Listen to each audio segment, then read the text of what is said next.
talo falnei tula Samoa tala lau le tio Polenisia. Ua toi avea i tua mal whamsinonga o palo tal tangi il sui whaia ina. Ale vang wha ufai le whaas tama le tā tai Mangi Jensen. Sa whaia whaasanga ile whai pule filifili o vai monga lua.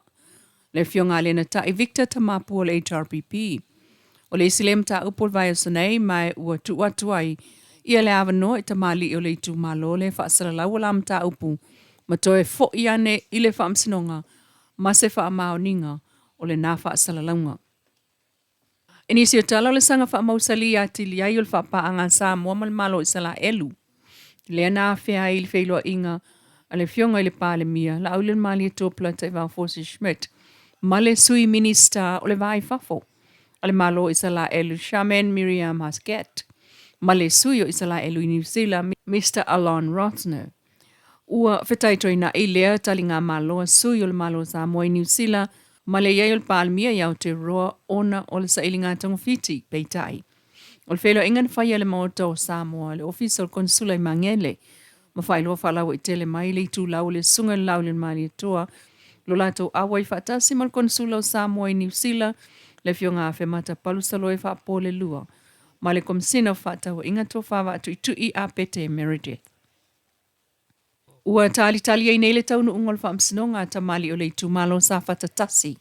Ina ua tangi le sui whaia ina le ana Ronnie Porsini o le HRPP. Whasanga ia sevete i fui mono le minstau o whanatura, ma le si o manga.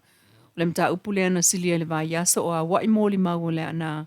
Whasanga i le whaipule, whapea fo i mōli mau le whaipule, e tali e tuai i tua inga. E tolus fulu tua inga seve whasanga i le tutangi.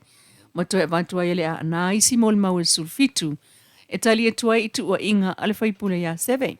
E loa isi taimi o le sol taun ungal whamsinonga a matai o le tu malo sa whatatasi.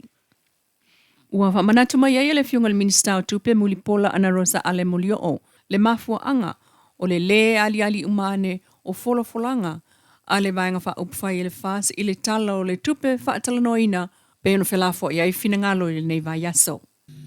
Ai a batu pea se a wha malalamanga manatu ia i ale taimi o le malo e tali ai o le anganga ne te i poi wato la ngā mai a wana i ngalo le tātou maota pato a tolu sfufitu nei o aso talon tu la i mai whai ngā malo sao mai fo i tonu malana ana batau e lima tau sanga i whaatino ai le ana batau ato no le foi wato si sila ile tato tala whatau au tua tupe mua ia wana o nai vaenga o lo tu ina tuai ai manatu e iai mafu anga ile mpai ona tu mai ai i te tau sanga tala whatau au tua tupe se tau sanga stasi ona le tape nanga o ta ialam whainga whamai.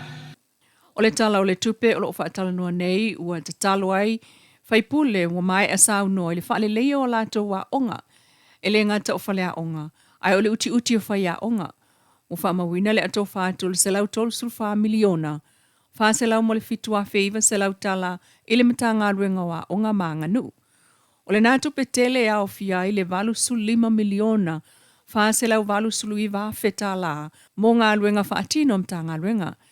E pei o le ngā ruenga whaatino tu inatu i isi vaenga e wha sul tasi miliona.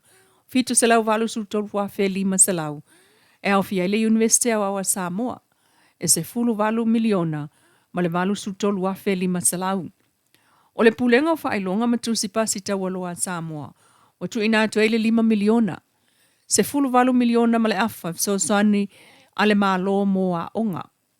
Se la wafe tala le asosi mo tangata e pole va ai. Se la wafe tala mo le asosi e tangata fa ai lo upu, ili ngana faitanga a Samoa.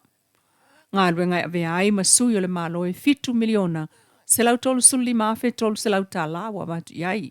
Miliona ma le afa mo le porkalame e si iti ai wha ailonga tau aloa mo whaia onga. Ma le valu se lau valu sfruafe, mo le fsosani tau interneti mo a onga le malo. O le sanga wha lei a tili lavo a onga i tonu nuu mai tu malo, le foi na toi la langa mai, e le whaipule o le tu malo whale ata wha, le tofa ale vena ale. O maona whatulanga e le fionga e le li minsta sa iai. ma le pulasili o tanga luenga. Le fausia leo le fale a onga fou o tua mua ma Saina Primary School. E le malo tele o Amerika. Peitai o feutana inga ia le na toa mai nei. Ina ua fafua sei o na tulai mai le mea leo ua toe whaia nei tato whainga palota. O lea lao te tala sanga ina ila o fionga. Na ia wha mautu mai le tulanga lea. O lea ua uma na mātou wheloai, ma ua talia fwoi Amerika, le tala sanga au neimal komiti. E fausia le whale aonga leo toa mua ma Saina Primary School. Le tau e tasi tesi ma le 5 miliona tala. Ia ma o lea e fia tala sanga tuaila o fionga. Le fwoi ua uma na wheloai atu le pule sili alo tau mtanga luenga. Ia e wha mautu mai le tulanga lea, o lea nganga ua o a fea ele tu lea. Ona e tele nisi ta penanga. A le komiti a mese foi o le mato fale lua o tua mua masaina. Ini no whaanga e fia ta pena ina. Mo le whawawina wa o ngar whanau. I to tonu o le ono masina lea whainga ruenga lea. Me lea lea lau fionga i le minsta. Pa mol mole e tal sanga ina lau fionga mole wha mautu ina mai. O le tūlanga lea. Le tofa ale vena ale, le whaipule o le tūmalo whale ata wha il pa almene ananafi. Tala nā nei tū la, mai lau le tio Polinisia.